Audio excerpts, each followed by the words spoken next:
Hello kids! Today ay pag-aaralan natin ang tungkol sa subtracting dissimilar fractions. Tara, simulan na natin. Ano ba ang tinatawag na dissimilar fractions? Ang dissimilar fractions ay tumutukoy sa fractions na mayroong magkaibang denominators. Ang halimbawa nito ay 3/5 at 4/9. Kung mapapansin nyo, sila ay mayroong magkaibang denominators. Gusto nyo bang malaman ang madaling paraan upang isubtract ang dissimilar fractions?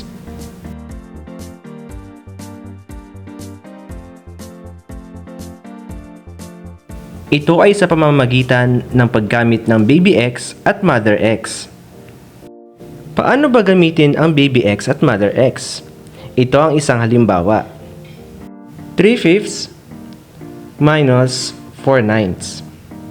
Una ay gamitin natin ang baby x upang i-multiply ang dalawang denominators. 5 times 9 is 45. Isunod naman natin gamitin ang mother x. Gagamitin natin ito sa pamamagitan ng cross multiplication. Uunahin nating i-multiply ang unang numerator sa pangalawang denominator. At isusunod natin ang pangalawang numerator sa unang denominator. Sa paggawa ng cross multiplication, nakuha natin ang equivalent numerators na 27 at 20. Upang makuha ang sagot, i-add lang natin ang dalawang numerators. 27 plus 20 ay 47 at kopyahin lang natin ang denominator na 45. Kung ang nakuhang sagot ay improper fraction o yung mas mataas ang numerator kaysa sa denominator, ay kailangan natin itong isimplify. Paano ba isimplify ang improper fraction? Madali lang. I-divide lang natin ang numerator sa denominator. Kapag dinivide natin ang 47 sa 45, ang makukuha natin ay 1 and 2 over 45. Sa pagkakataong ito, kailangan natin tignan ang fraction sa ating sagot.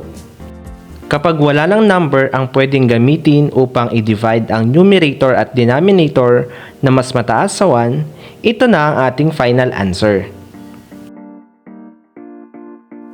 Isa pang halimbawa ay 3 and 2/3 minus 1 and 3/7. Sa pagkakataong ito, kailangan muna nating baguhin ang mixed numbers sa improper fractions para mas madali nating magamit ang baby x at mother x. Upang gawin ito, kailangan nating i-multiply ang denominator at whole number at idagdag natin ang numerator. 3 times 3 ay 9 plus 2, 11 at kopyahin natin ang kanyang denominator. Kaya ang 3 and 2/3 ay magiging 11 over 3. Gawin din natin ito sa isa pang mixed number. 7 times 1 ay 7 plus 3 is 10. At kopyahin din natin ang kanyang denominator. Kaya ang 1 and 3/7 ay magiging 10 over 7. At ngayon ay mas madali na nating magagamit ang baby x at mother x. I-multiply lang ang dalawang denominators at isunod ang cross multiplication. Kapag nagawa mo iyon ng tama, ang lalabas ay 77 minus 30 over 21. I-minus lang natin ang dalawang equivalent numerators. Kaya ang magiging sagot natin ay 43 over 21. Ang sagot natin ay improper fraction, kaya kailangan ulit natin itong isimplify. 43 divided by 21 ay 2 and 1 over 21. Ito na ang ating final answer dahil wala nang mas mataas sa 1 ang pwedeng pang-divide sa numerator at denominator. At dyan nagtatapos ang ating video lesson tungkol sa subtracting dissimilar fractions. Sana ay natutunan nyo ang ating aralin sa araw na ito. At kung nagustuhan mo ang ating video lesson, huwag kalimutang mag-like at mag-subscribe.